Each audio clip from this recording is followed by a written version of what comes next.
Story by हर 2.0 बदनाम सिंधु। वैष्णवी जल्दी जल्दी घर के कामों को निपटाने में लगी थी। आज उसकी किटी भी थी, उसे वहां पहुंचना था। माँ जी, मैंने खाना बनाकर डाइनिंग टेबल पर लगा दिया है, आप और पापा जी खा लीजिएगा। मैं शाम की चाय से पहले आ जाऊंगी, वैष्णवी ने अपनी सास से कहा। ठीक है बहू, तुम निश्चिंत होकर जाओ, शाम की चाय की चिंता न करना, मैं बना लूंगी, तुम आराम से आना, वैष्णवी की सास ने उससे कहा। वैष्णवी ने महसूस किया कि उससे बात करते हुए उसकी सास के चेहरे पर उदासी है, जबकि वैष्णवी ने हमेशा अपनी सास को मुस्कुराते हुए ही देखा था। फिर आज उनके चेहरे पर ये उदासी क्यों है? वैष्णवी सोच में पड़ गई। माँ जी, आप उदास क्यों हैं? कोई परेशानी है क्या? अगर कुछ हुआ है तो मुझे बताइए, शायद मैं कोई मदद कर सकूं।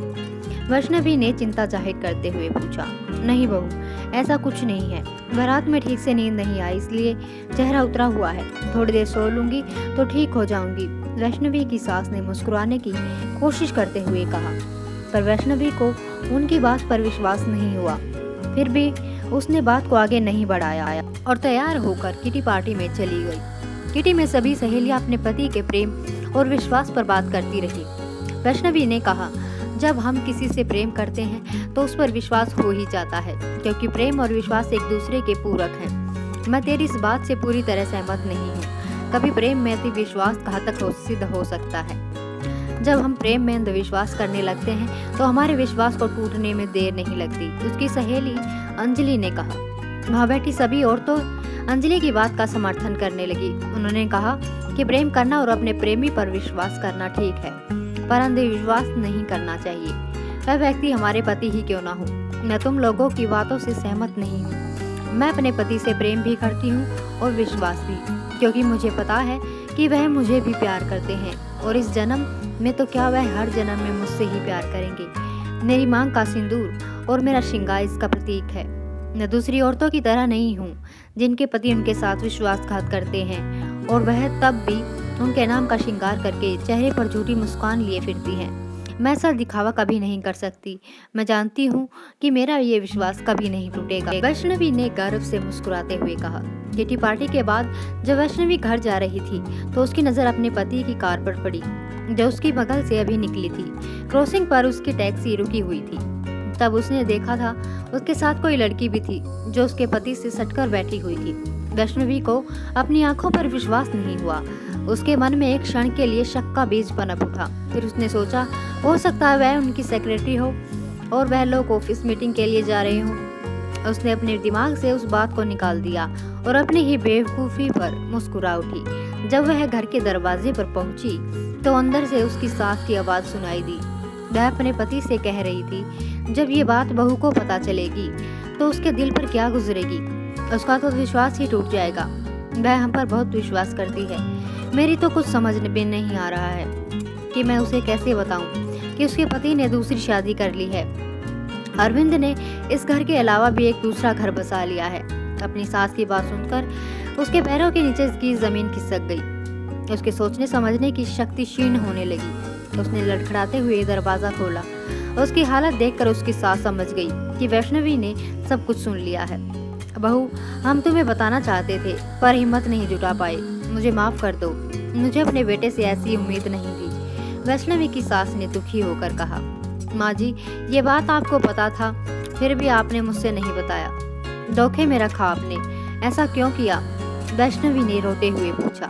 बहू, मुझे कल ही पता चला है, तब से मैं यही सोच रही थी कि मैं तुम्हें कैसे बताऊं, वैष्णवी की सास ने कहा। माँ जी, इसमें सोचने जैसी क्या बात थी? आपको मुझे बता देना चाहिए था। आपने मेरा विश्वास तोड़ा है, जबकि आप मुझसे कहती थी कि आप मुझे अपनी बेटी मानती हैं, पर ऐसा नहीं है। मैं सिर्फ बहू हूँ, बेटी नहीं। आपको सब पहले से पता था कि आपकी बेटी ने दूसरी शादी कर ली है, वैष्णवी ने व्यंग से मुस्कुराते हुए कहा। बहू, तुम मुझे दोषी करार नहीं दे सकती। मैंने तुम्हें बहुत पहले सचेत किया था कि अरविंद अब हर हफ्ते ऑफिस के काम के सिलसिले में बाहर क्यों जाता है, कहीं किसी लड़की का चक्कर तो नहीं है। पर तुमने मुझसे बहुत गर्व और विश्वास से कहा था कि माँ जी, वह मेरे सिवा किसी की भी लड़की की ओर आंख उठाकर नहीं देखेंगे। उस समय मैंने तुम्हें समझाने की कोशिश की थी कि किसी पर अति विश्वास करना नहीं चाहिए, पर तुमने मेरी बात को हंसी में उड़ा दिया था। अपने पति पर विश्वास करना ठीक है, पर उसकी गतिविधियों पर नजर भी रखना चाहिए। अपने साज श्रृंगार से उसे रिझाना चाहिए। तुमने ऐसा करना छोड़ दिया। तुम ये समझती रही कि शादी के 15 साल बाद अब इसकी क्या जरूरत, पर शायद तुम ये भूल गई कि पति को हमेशा खुश रखने के लिए समय समय पर अपने प्रेम को जताना पड़ता है, जबकि तुमने ऐसा नहीं किया। इसलिए तुम्हारा पति किसी और के रूप पर मोहित हो गया। वैष्णवी की सास ने गंभीरता से कहा। वैष्णवी ने कोई जवाब नहीं दिया। उसे कुछ समझ नहीं आ रहा था कि वो क्या जवाब दे। वो अपनी सास की बात सुनकर मन ही मन सोचने लगी, क्या पति पत्नी का रिश्ता सिर्फ शारीरिक आकर्षण में बंधा होता है? पत्नी की सुंदरता जब तक बरकरार है तभी तक वो पति के दिल की मल्लिका है। जहाँ उसका सौंदर्य ढलने लगा तो पति का प्यार भी खत्म हो गया। लेकिन सुंदरता सिर्फ पत्नी की ही नहीं ढलती, पति भी तो उम्र के साथ पहले जैसा जवान नहीं रहते। लेकिन पत्नी को तो पति में कोई कमी नहीं दिखाई देती। वो तो पहले से ज्यादा पति को प्यार करने लगती है। वो पति पर अपना सर्वस्व न्यौछावर कर देने को तत्पर रहती है। अगर पति पत्नी का रिश्ता सिर्फ शारीरिक आकर्षण पर टिका है तो पति के नाम पर किया गया दिखावे का श्रृंगार किस काम का? जब पति ने उसके हिस्से का सिंदूर उसकी मांग से नोचकर किसी और की मांग में सजा दिया, तो फिर उस अपमानित सिंदूर को मांग में सजाने का मतलब है ये तो एक पति की मर्यादा और उसके प्यार का अपमान है। जब पत्नी ने पत्नी के स्वाभिमान और आत्मविश्वास को अपनी वासना की आग में जला डाला, तो फिर ऐसे झूठे रिश्ते में बंधे रहने का कोई मतलब नहीं है। वैष्णवी ये सोच ही रही थी कि उसका फोन बज उठा। फोन उसके किटी की सहेली का था। वैष्णवी ने लंबी सांस लेकर फोन ऑन किया। उधर से आवाज आई, वैष्णवी, मुझे तुम्हें कुछ बताना है, लेकिन पहले तुम अपने दिल को मजबूत कर लो। वैष्णवी की सहेली ने गंभीर लहजे में कहा। क्या बात है नेहा, तुम ऐसा क्यों कह रही हो? वैष्णवी ने गंभीर लहजे में पूछा। वो नेहा की बात का मतलब समझ गई थी, लेकिन उसे अनजान बनते हुए पूछा, वैष्णवी, मैंने तुम्हारे पति को किसी और औरत के साथ देखा है। वो औरत बहुत ही सुंदर और जवान है। शायद तुम्हारे पति ने उससे शादी कर ली है। तुम्हें तो अपने पति के प्यार पर बहुत ही विश्वास और भरोसा था। तुम्हारे पति ने तुम्हारा भरोसा तोड़ दिया है। ये बात झूठ नहीं है, बिल्कुल सही है। जिस लड़की से तुम्हारे पति ने शादी की है वो मेरे दूर की रिश्तेदार है। उस लड़की के चंगुल से तुम्हारे पति का छूटना मुश्किल ही नहीं, नामुमकिन है, क्योंकि वो लड़की बहुत ही लालची और घमंडी है। उसने अपने रूप जाल में तुम्हारे पति को फंसा लिया है। अब तुम क्या करोगी? क्या अपने घर में अपनी सौतन को बर्दाश्त कर सकोगी या अपने पति का घर छोड़कर चली जाओगी? ये तुम्हारे अंधविश्वास के कारण हुआ है। अगर तुम अपने पति को अपने प्यार और आकर्षण में बांध कर रखा होता तो तुम्हारा पति तुम्हें छोड़कर नहीं जाता। पर तुम अपने पति को आकर्षण में बांधती कैसे? तुम तो अपना आकर्षण बहुत पहले ही खो चुकी हो। तुम अपनी उम्र से 20 साल ज्यादा लगती हो। मुझे देखो, मैंने कैसे अपने आप को इस उम्र में भी कितना सुंदर और फिट बना कर रखा हुआ है। इसलिए मेरा पति आज भी मेरे सौंदर्य में बंधे हुए हैं। फिर भी मैं अपने पति पर विश्वास नहीं करती। उन पर नजर रखती हूँ कि वो बाहर क्या कर रहे हैं। तुम्हें तो बहुत अहंकार था अपने पति के प्यार पर, फिर उन्होंने तुम्हें धोखा क्यों दे दिया? नेहा ने वैष्णवी को अपमानित करने वाले लहजे में कहा। वैष्णवी ने कोई जवाब नहीं दिया। फोन स्पीकर पर था। जो नेहा की बातों का जवाब वैष्णवी की सास ने दिया। नेहा बहू, तुम अपने आप को वैष्णवी की दोस्त कहती हो। अगर दोस्त तुम जैसे होते हैं तो वैष्णवी को दुश्मनों की क्या जरूरत है? तुम वैष्णवी की दोस्त नहीं, उसकी दुश्मन हो, तभी उसके जख्मों पर नमक छिड़कने का काम कर रही हो। अगर तुम सच में उसकी हितैषी होती तो उसे सांत्वना देती, उसके दर्द को बढ़ाने की कोशिश न करती। वैसे भी ये हमारे घर का मामला है, हम खुद ही सुलझा लेंगे। हमें तुम्हारी सलाह की जरूरत नहीं है। वैष्णवी की सास की बात सुनकर नेहा ने जल्दी से फोन काट दिया। वो समझ गई कि अब उसकी असलियत वैष्णवी के सामने आ गई है। दूसरी तरफ वैष्णवी चुपचाप अपनी सहेली और सास की बात सुनती रही। फिर वहां से उठकर अपने कमरे में चली गई। थोड़ी देर बाद जब वह कमरे से बाहर आई तो उसका रूप बदला हुआ था। उसको देखकर उसकी सास चौंक गई, क्योंकि वैष्णवी ने अपनी मांग का सिंदूर, माथे की बिंदी और चूड़िया को निकाल कर रख दिया था। उसे देखकर लग रहा था जैसे वह अभी अभी विधवा हुई है। वैष्णवी की सास ने उसे देखकर आश्चर्य से पूछा, बहू, ये क्या किया? अभी तुम्हारा पति जिंदा है और तुमने विधवा का रूप धारण कर लिया। ये तो अपशकुन है। माँ जी, मेरे पति ने मेरे सिंदूर को अपमानित किया है। मैं अपमानित सिंदूर को अपनी मांग में नहीं सजा सकती। मेरा विश्वास प्रेम से उठ गया है। आज मेरा स्वाभिमान चूर चूर हो गया है। मैं उन पत्नियों की तरह नहीं हूँ जो झूठ का मुखौटा लगाकर जीती हैं। जब मेरा पति मेरा नहीं रहा, उसने मेरे विश्वास को तोड़ दिया, तो मैंने भी इस झूठे श्रृंगार के बंधन को उतार कर आज फेंक दिया। अब इसी रूप में ही रहूंगी। यदि आपको कोई एतराज है तो मैं ये घर छोड़कर जा सकती हूँ। वैष्णवी ने दृढ़ता से जवाब दिया। तभी उसके ससुर ने कहा, वैष्णवी, तुम आज से इस तरह हमारे साथ अपने घर में रहोगी। वैष्णवी ने आज पहली बार अपने ससुर के जुबान से अपना नाम सुना।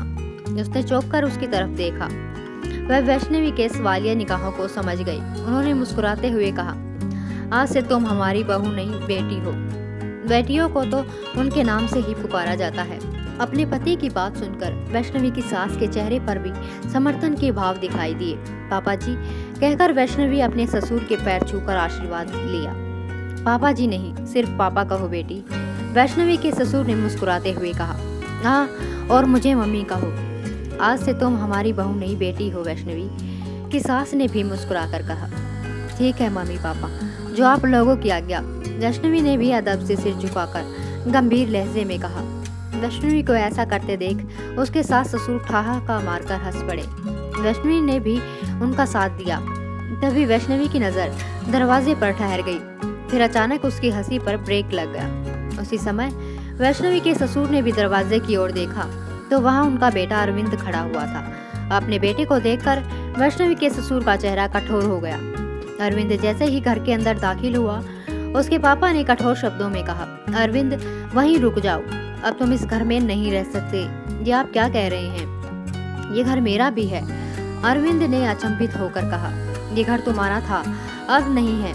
ये घर मेरा है और यहाँ तुम नहीं रह सकते। अरविंद के पापा ने कठोर शब्दों में जवाब दिया, तुम्हारे पापा ठीक कह रहे हैं। तुमने हमारे संस्कारों को गाली दी है। एक पत्नी के रहते हुए तुमने दूसरी शादी कर ली। तुमने एक बार भी वैष्णवी के बारे में नहीं सोचा, उसका क्या होगा, उसके दिल पर क्या बीतेगी। तुमने हमारे बारे में नहीं सोचा, तो हम तुम्हारे बारे में क्यों सोचे। अब इस घर के दरवाजे तुम्हारे लिए हमेशा हमेशा के लिए बंद हो गए हैं। ये घर अब वैष्णवी का है और वैष्णवी जिसे चाहेगी वही यहाँ रह सकता है। और जहाँ तक मैं वैष्णवी को जानता हूँ, वो कभी नहीं चाहेगी कि वो व्यक्ति यहाँ रहे जिसने उसके प्यार और सिंदूर को अपमानित किया है। अरविंद की मम्मी ने गंभीर लहजे में अपना फैसला सुना दिया।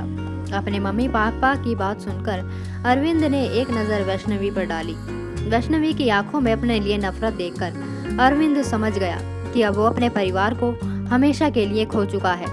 लेकिन फिर भी उसने बेशर्मी और ढिठाई से वैष्णवी से कहा, वैष्णवी, तुमने मेरे मम्मी पापा को अपने वश में कर लिया है, लेकिन वो ज़्यादा दिनों तक मुझसे दूर नहीं रह सकते। तुम देखना, बहुत जल्दी ये लोग मुझे और मेरी नई पत्नी को इस घर में बुलाएंगे। मैं उनका इकलौता बेटा हूँ। ये लोग मुझसे ज़्यादा दिनों तक दूर नहीं रह सकते। तुम देखना, मेरा बेटा भी तुम्हें छोड़कर मेरे पास आएगा। तुम जानती हो क्यों? क्योंकि मेरे पास पैसा है।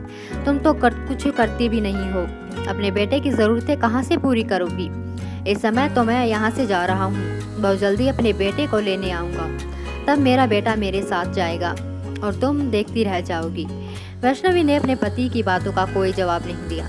वैष्णवी को चुप देखकर अरविंद के चेहरे पर एक गर्वीली मुस्कान फैल गई, जैसे वो कह रहा हो, तुम कुछ नहीं कर पाओगी।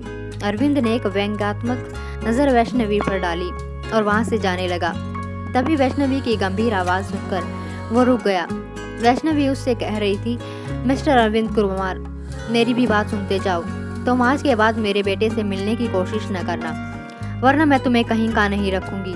अगर तुम चाहते हो कि तुम अपनी नई पत्नी के साथ खुश रहो, तो आज से समझ लेना कि तुम्हारा कोई बेटा नहीं है। अगर तुमने उसके नज़दीक भी जाने की कोशिश की, तो मैं तुम्हारा और तुम्हारी नई पत्नी का वो हाल करूंगी कि तुम इस समाज में मुंह दिखाने के काबिल नहीं रहोगे। तो मुझे मेरे बेटे से मिलने से नहीं रोक सकती। अरविंद ने गुस्से में कहा, आप किस बेटे की बात कर रहे हैं मिस्टर अरविंद कुमार? तभी वहाँ एक गंभीर आवाज़ सुनाई दी। अरविंद ने पीछे मुड़कर देखा तो वहाँ उसका बेटा नमन खड़ा था।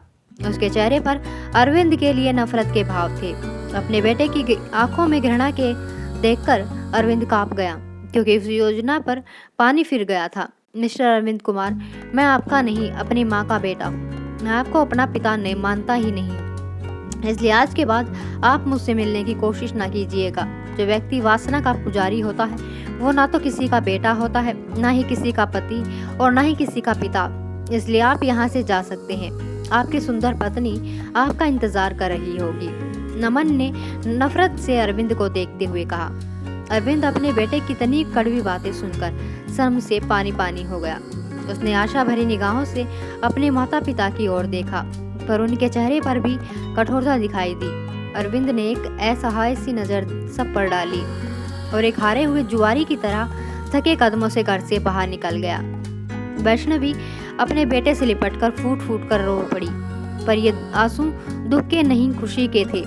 आज उसके बेटे ने अपनी माँ के स्वाभिमान की रक्षा जो की थी